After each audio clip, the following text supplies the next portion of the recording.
What is up, Thrive fam? CJ Finley here again with another episode of the Thrive on Life podcast. And we are bringing Scott Simmons back on the show on December 8th of 2022. We welcome Scott back to Austin, Texas. So go check out episode 220 with him. And today we're going to jump right into it with the theme of making sure that you put out your creative energy and your creative content before it's perfect. So this is a theme and topic that hits home with both Scott and I, and we are going to start with this podcast and how when you first jumped on here, we didn't have any of this lighting. We did have the mics, but we really wanted to kind of showcase the contrast of where it was at to where it's at now.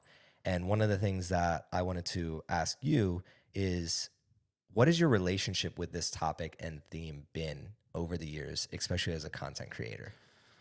Well, first of all, you said December 4th? December 8th. 8th? That was a long time ago already. 2.5 months. Time flies in Austin. Time flies when you're having fun. For me, this topic is pretty relevant all the time because I've been talking about wanting to start a YouTube channel for, I don't know, a couple of years now at this point, and just never pulled the trigger because I was in this cycle of researching and trying to figure out what the right thing to do is, what the right topics to do, what the right niche to do, what, I need this camera, this lighting, this desk look, this office look, and all of these perfect little things. And what was cool is you mentioned we started, you've taught me a lot in the aspect of just put it out, just let it rip.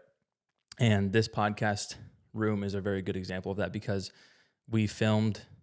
Was the 8th when we filmed the podcast? Yeah. Okay. Or like around that time? Yeah. Okay. But I remember we were still building it. So like there's a ladder in here. There weren't all the lights. You didn't have a lot of the props, the books and the shelves and all that kind of stuff in here. So it felt so unfinished, but you weren't afraid to just do it as part of the story. So like it's really hard as someone who does create content to want it to be perfect or to like not release it until it's perfect, because you're so afraid that it'll be judged in a certain way.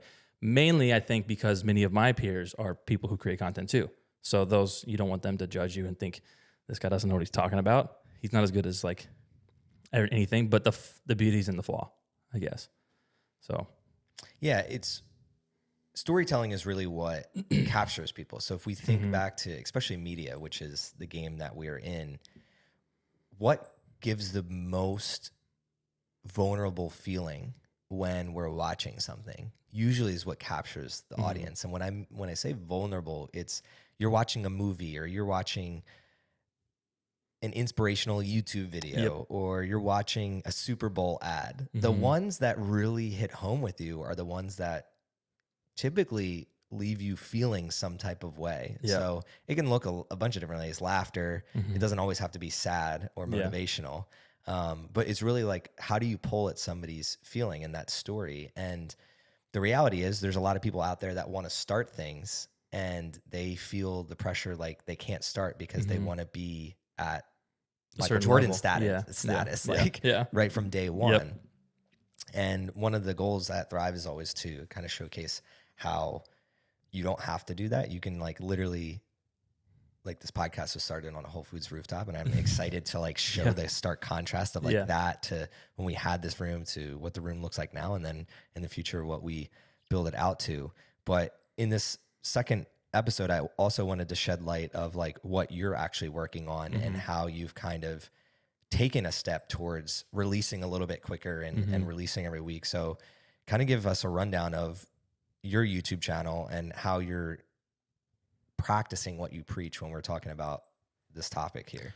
Yeah, I would say it's still a work in progress. I think it will be for a long time. I think as we continue, as even like you and I, we continue to create content weekly or bi-weekly or whatever it ends up, the cadence is, you have a goal and you have an objective, but you always want to surpass or supersede the goal and you want to become better and grow from it. So for me, I mean, at the end of the day, I always told myself I never had enough time. I think that was the biggest thing. You don't have enough time. Like, oh, you're a little tired. You had to, in Florida, I was working a job that required me to be in office, usually from 9 to 5-ish. Then you would go to the gym, then you go home and be like, oh, I'm tired. I don't want to do this. And then you got other guys, like I got buddies who do it. They're filming videos at 10 p.m. and you would have no idea. But they're doing it because they're practicing what they preach. And I wasn't doing that. So now I've been able to kind of take a hold of that a little more, but release a little bit of the perfectionism that I've always had. I think that like you said, I'm too concerned about looking at the Michael Jordan and I want to make as many 3-pointers. I want to have the records. I want to do that all of that right off the gate.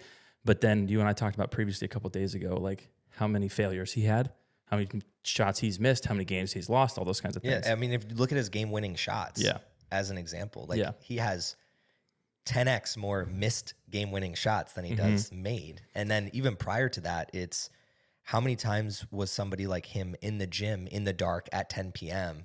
when nobody even saw it? It would be awesome to kind of like go back and actually see that if you were able to watch it, and how many companies have been built and brands have been built where people literally are just showing up in a time frame and nobody even knows that they're doing that. Yeah.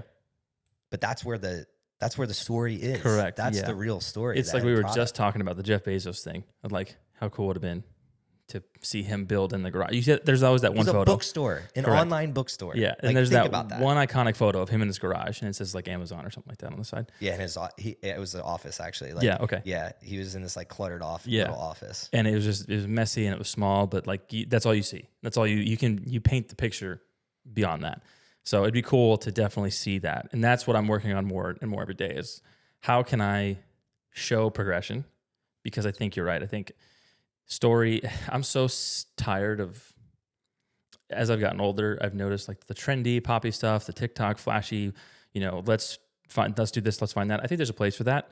The video I just made, we talked about earlier, the desk video, I knew it was a trendy topic, although it's still relevant to me. I knew it would do better than like my photography video, because I think it's a balance. The more I'm learning, it's a balance of using the trends, but make sure the trends aren't deviating from who you are, correct. And your goal and your mission of like what you want to produce and who you want to be. Don't become the trend, leverage the trend to be who you want to be. That's how I think about it, at least now. So yeah, that's a great way to look at it. And I tend to think back to before like there were actual trends. Like if I were to like implant myself back in my childhood self, like I skateboarded. Why did I like that? It wasn't a trend for me to like skateboarding. Why was I wearing the clothes that I was wearing? Like there was nothing was advertising to me. So I started getting back into that mindset of like, what do I want to do? And we're speaking about this. We have spoken about this frequently. It's how do we just get paid and help people doing what we love to do? What does that look like at scale? And like, what do we have to build to do that at scale? And that's where if you follow the trends, it hurts your scalability in the long run, because a good instance is like one area of my life is podcasting, but I also like to run. And then I also like to lift. That encompasses all of me. Now, if I sat here all day and did 5 podcasts a day and never ran and never lifted, I would be miserable. But would my podcast do better? Maybe, probably. Theoretically, it would, because I'm putting more time into it, right? In the short term, it would. But in the long run, if I keep running, I keep lifting, and then like maybe my podcast turns into like me bringing on somebody that has a lot of impact in the health and wellness space, because I can go on a run with them, they trust me, and then bam, that podcast episode hits and everything else falls in line. Most people fail to see the long-term trajectory of things because they're only focused on that trend of like, I need to pump out 5 episodes a week and I need to do this and I need to do X. And that's where I think the stress, what you're talking about earlier, of like that perfectionism, I have to be perfect with it. To me, it's just, how do we take away the noise of what this world has created, that social media noise? And if you take that away, it gets a lot easier. I think a lot of that comes from too, like you said, the social media noise is seeing people have the numbers. I think it sounds so dumb, to be honest. But, my buddy Rico. Do you know who that Rico and Conradi? I see his Facebook stuff. Okay. He filmed for Jordan Syatt. I don't know if you know who that is. I do. Okay. So he filmed for him several years ago now. And I had a call with him because he has recently been doing a lot better on social media and getting a lot of growth. And I've never actually asked for help on that aspect. I've just kind of assumed. So I asked him, I said, what do you do? We had an hour-long phone call, and he goes, well, look at this. You have, and I don't know how many it is right now, but like, he goes, how many posts do you put out? It's probably 140. And he goes, I have 1,200. He goes, how many times do you think I have more opportunity to grow because you were too concerned about putting out the perfect 130 and I was better at putting out 80%, 75%, 1,200. You know, that volume game is much better. And I'm seeing that more often. And you even said, don't, like, the trends are not who you want to be. And I'm seeing this more often now from other creators and other people who are on YouTube and photographers and stuff. But you actually said it before anybody, I noticed, was you are the niche. There is no niche. You are the niche. And there's one guy I'm a big fan of on Twitter. And now he's saying there is no niche. I am the niche. Who can compete with me?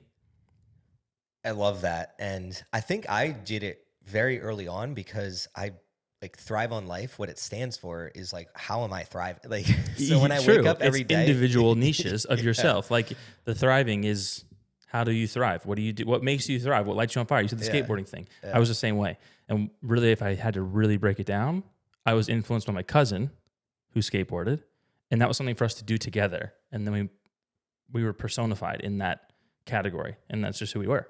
But yeah, and the cool thing is, but when you were a kid, when you were skateboarding, like we also BMX biked. Like we found these ramps that were just built in this one neighborhood. I didn't wake up that day and be like, I can't go BMX because I'm a skateboarder. True. And that's what people are doing Actually, today. this is a good point. Okay, so I was in a band in high school, and I wanted to play. What was it called? Less Than Defeated. That was the band name. We were trying to be like Fall Out Boy and all that other shit. What was your instrument? I play guitar. So I wanted to play guitar really bad. I started playing piano, and I remember this is funny that you mention it. My buddy played the drums, and I didn't care about being the perfect drummer. I just wanted to play. I was like, that's cool. And so I started playing the drums with him, and I was awful, terrible. But at the same time, I still did it, and I still learned a little bit, and I got better. I became a less sucky drummer, even though I wouldn't classify myself as a drummer. But I could play guitar. You're better than me because I've never even touched a drum set. Because of the attitude. I played guitar, drums, bass, piano, saxophone. I tried to sing a little bit, and all of those things made me a little more creative and artistic, and that made me feel a little more who I want to be. So, yeah, music is such a powerful tool for everything that we're talking about, because especially in today's world where a lot of things are digital, like we just had Squatch, our community workout, Squatch Frontier Fitness, and Yash, who's learning how to DJ right now, and then Pathless Paul, who's been on an episode here, he's DJing too, and then I want to get my wife, Erin, to DJ. It's like the opportunities to start are so easy in today's world, and I feel like more people started things when it wasn't as easy because they didn't have that fear because of the social media. And going back to your buddy Rico, I mentioned the Facebook because I'm like, this is the only guy I've ever seen that actually drives a ton of traffic on Facebook. He like, does though, dude. He'll post like these things and like get so much engagement. I'm like, dude, this is Facebook. What the heck? But I have recognized how much he puts out, the volume of it, and it is good. And you only get good by doing that much volume, like by figuring out trends and I'm using the word trends differently here. Trends in your analytics of like what is actually hitting home with your customer. Yeah, what is working for you and what's resonating. So let me one more thing for him is he. Shoot, I just had it. Well, while you're thinking of it, he hits home with the Hormozy aspect of he on a lot of his episodes and content. He'll talk about how a lot of content creators are doing the right thing. They're just not doing it enough. So like you can't compete with big organizations and big influencers who are throwing like thousands of dollars per month at ads and teams and people to pump out 100 pieces of content a day. Like you're never going to compete with that. Yep. He, God dang it. I hate when this happens. I blank so much. It's okay, man. He mentioned to me about like the volume game, and in the beginning he said when he started putting out volume, he started becoming his own niche-ish in a way. He lost followers for like a year, and I don't like to identify success with follower numbers because we talk about this all the time. It's like it's not about the numbers. I have a video that has 50,000 views on YouTube. That means nothing to me. Like it's cool, but it didn't do anything for me. It just made me. Hey, it made you like what, $100 on Amazon? There you go. Maybe $100 on Amazon. If you want to know what 50,000 views is worth, $100. A nice date night with Sam. Yeah, so. right. No, but he said he lost followers in the beginning, and he wanted to give up a ton. And he said, I just kept going, and realized I'm not going to stop. Right now you're going through, your podcast isn't doing as hot as it was, but it doesn't mean you're going to stop. You're going to keep putting out that content. And It makes me more hungry, actually. Correct. I'm like, why the fuck is this happening? Yeah. So you saw the dip and you thought, I'm going to keep going. Yeah. And that's probably going to have a exponential trajectory, most likely, given the historically seeing people put out volume of content like you do. It's going to produce well. Yeah. I mean, it came back to, it's a great point. And the reason that I think it's happening in my sphere of the world is I've been really reflecting on like, what does this podcast serve? Who does it serve?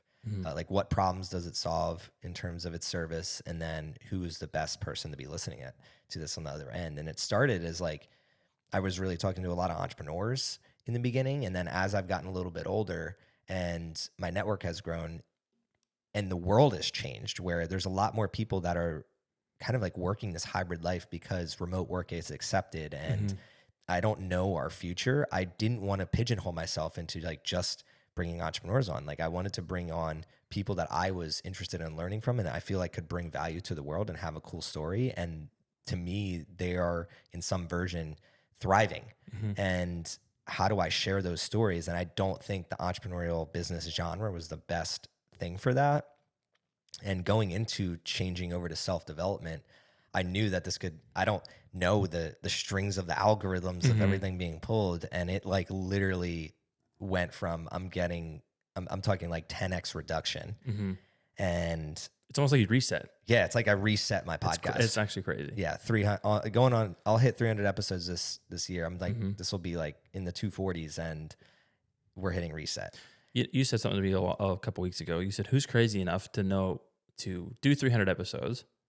And you have guys who do 100 and have way more views and whatever. And they're leveraging something or paying money or something like that. But who do you know who's done 300, who hasn't quote unquote made it, even though you do feel like you've seen the incredible success and keeps going and hasn't given up, right? Yeah, I mean, I don't know anybody. So you showed me that with that perfectionism. The niche component. of one. Correct. Going back to that perfectionism component is like you just keep going. Just keep going. If this is really what you want to do, don't stop, keep going. You said the word made it, and that always like triggers me a little bit. Oh, okay. And I want to, in what way? It triggers, I think, a lot of people in a negative way. It triggers me in a, like almost a positive way because I've made it because this podcast doesn't define who I am. My content doesn't define who I am. My bank account doesn't define who I am. Okay. And most people, I think, again, going back to social media, they struggle with that because they see somebody that in their eyes, quote unquote, made it. Yep. But what most people don't think about is like, if you had to trade lives with somebody, you don't trade lives with their bank account. Like you trade lives with the negativity that they have inside them. I know what's inside me, and I know that I generally wake up a happy, healthy person every day. I do have my own struggles, just like everyone else does. But for the most part of my life, like I've woken up and enjoyed waking up every day. I don't want to trade that. Yeah. And most people don't think about that enough. And in your eyes, that's making it. Yeah. If you wake up and you have people around you that you love and you have food and you have shelter, like you made it. Because going back to like college, like I know what it's like to sleep on a futon in a frat living room because I wanted to save money. There's other students that are taking out more money in loans and like maybe their parents were helping them out. They had their own rooms and things like that. But I was grinding. So looking back at like where I'm at now and versus that, I'm like, shit, I made it. But even then I thought I made it. I'm like, I'm not living under my parents' house. Like I fucking You're made on your it. own. Yeah. I have food. I'm like going to class. I'm like playing sports. Yep. I have like friends and girlfriends and just having a good time and learning and fucking up and like learning from those. I made it. So that's so funny you say it. Like that's how you look at it. I've always, and this is I would consider a huge challenge mentally that I have against myself is I always look on the outside and I look at the guy who's got a bigger bank account, bigger house, more followers, more cars, more whatever. I've always been that person. And I've never actually publicly even said that. But at the same time, I think it's good to recognize that because that shows every time I've chased that, I turned that away when remember the airplane job I had? I turned that away because I knew that was coming. You could make $500,000 selling airplanes. It's not that hard. The money's there, obviously. But I left that because something inside of me told me that that is not who you want to be. You don't want to be chasing money. You don't want to be traveling all the time and not seeing your family. You want to travel with your family. You don't want to travel by yourself for the job, for the company that you're attached to. You want to see the world, not go to Barcelona for a lunch meeting and then come back home. You know what I mean? You want to go there and experience it. So I've always been the person who attached making it to some kind of, let's call it a successful lifestyle. And just lately, I've been really trying to redefine that in this whole topic that we're discussing around like letting go of the perfectionism, just putting it out there and that kind of stuff, is just sharing everything and trying to share everything, and don't be afraid to share it, because somebody else, if you think that, somebody else is there too. Somebody else is just like you. Somebody else is going through the same thing as you or something similar, and you never know who you're going to help. You've always talked about like I would never know this until you told me how many people you've helped start a podcast, how many people you've helped start running. You've encouraged me to want to try the High Rocks competitions because I've never known it. It looks cool. But I consider that as, more goals of finding who I am, because I always thought who I am comes with like $1. So I'm navigating this now. And in a funny way, I think the YouTube thing has helped me a lot in just putting it out there and trying to get over it and trying not to be afraid, because doing it afraid is a lot more courageous in my head than not doing it at all. How often do you think about death? Not really that often, to be very honest. No. The more you start thinking about it, you start realizing that, like, okay, whatever's in your bank account, good or bad, so profit or debt, yeah, it's gone. Yeah. We come to this world with nothing, and we leave this world with nothing. Mm-hmm.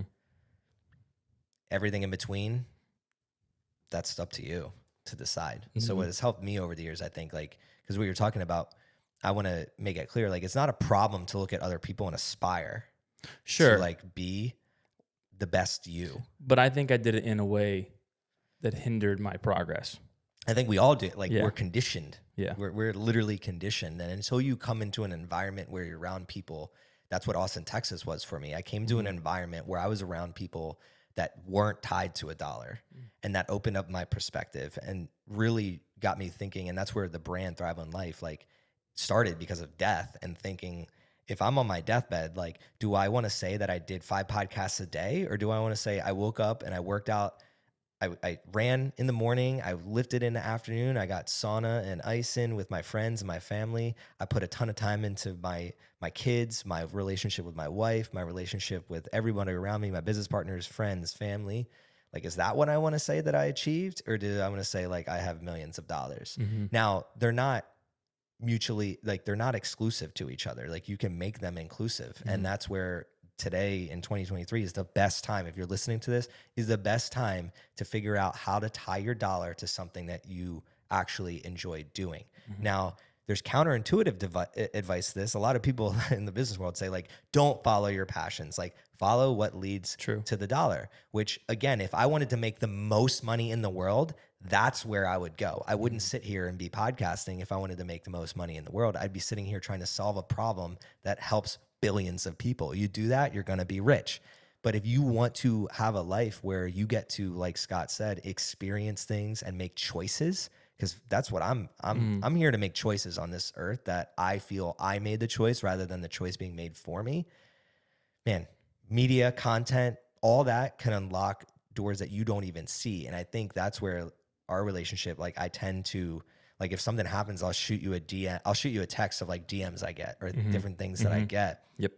Because I'll post little things that people would be like, that'll never get a response, or I'll never get people reaching out or whatever. Yeah. But the reason that I've thought back, like, why does that happen?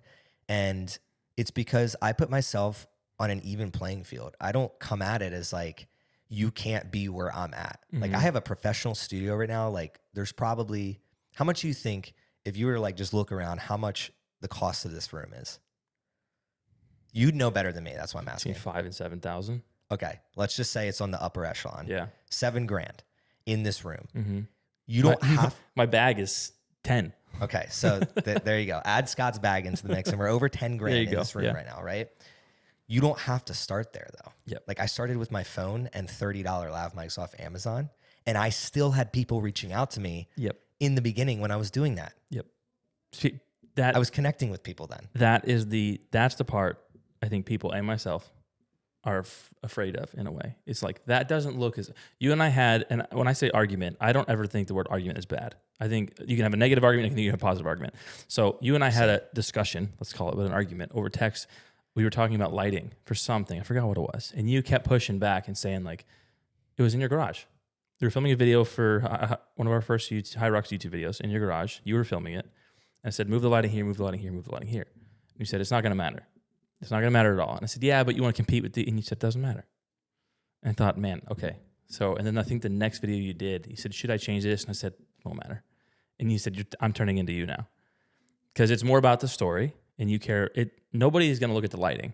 Nobody cares as much.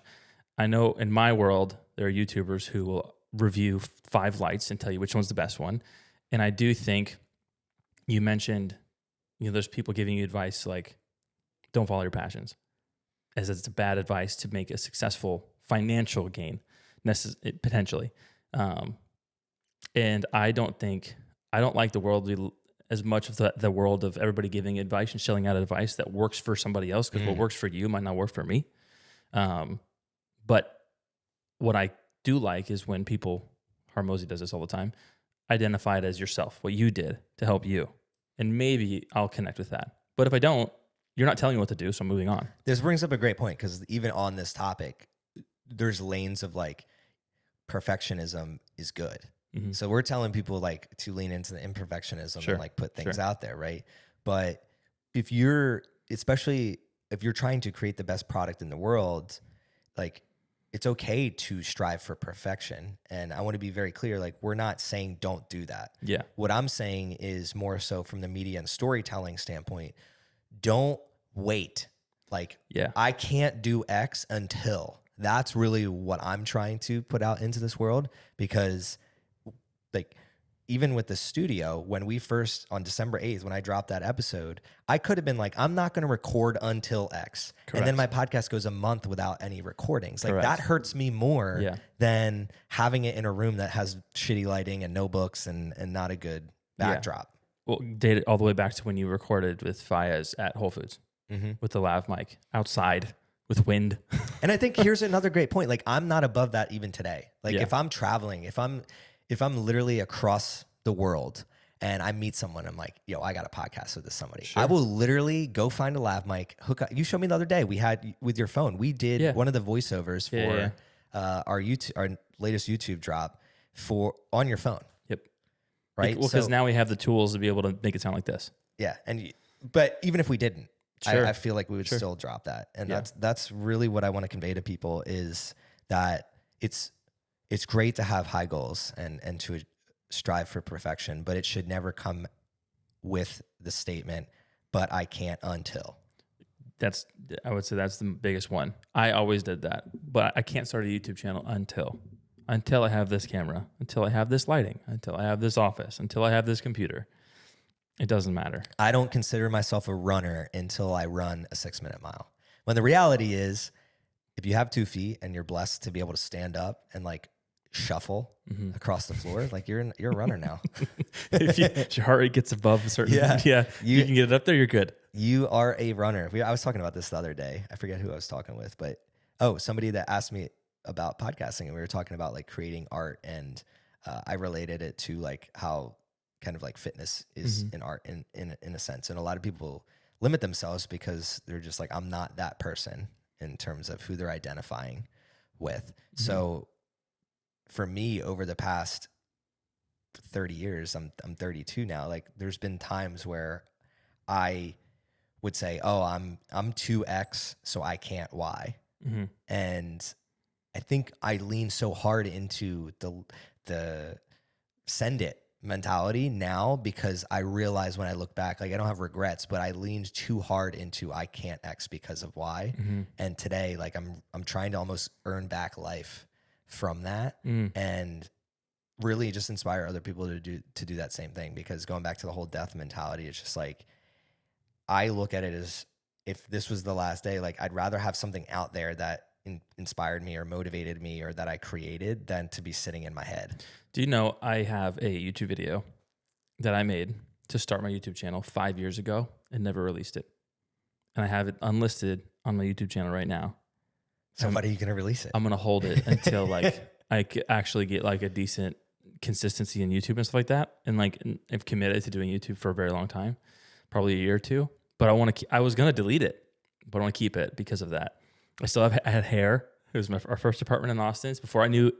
It's right after we filmed. Did I even meet you when you had hair? Yeah. I can't We filmed the video. The only reason I did that is because after we filmed one of our videos, the workout video with you and Izzy in the park. But I still have the video, and I was too afraid to put it out. And I would like to keep that video. What were you feeling? We'll wrap here. Yep. What were you feeling like that you couldn't put it out? You went through, like, set the scene. Like, yep.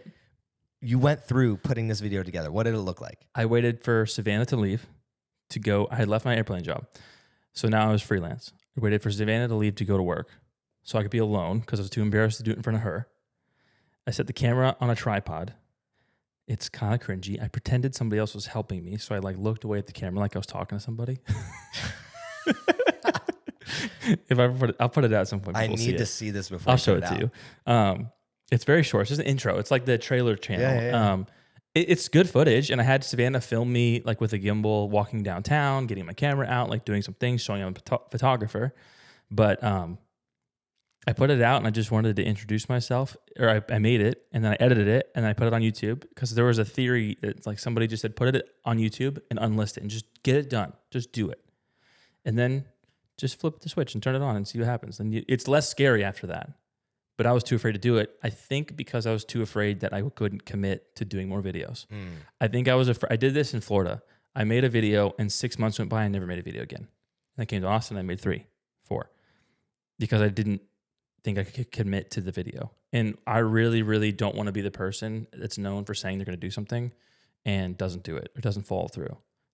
I've done that before and it scares me a lot to be that person because it doesn't look like you're serious about anything ever. And I've done that for a long time, even as a kid.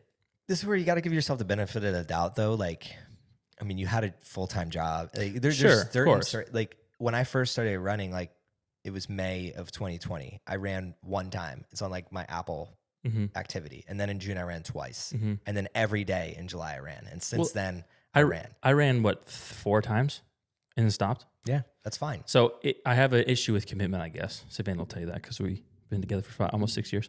But nonetheless, I would say the problem there was the commitment of I was telling myself I'm not a YouTuber. I can't commit to this. I'm going to rebuttal against this because I know you, and I'm going to say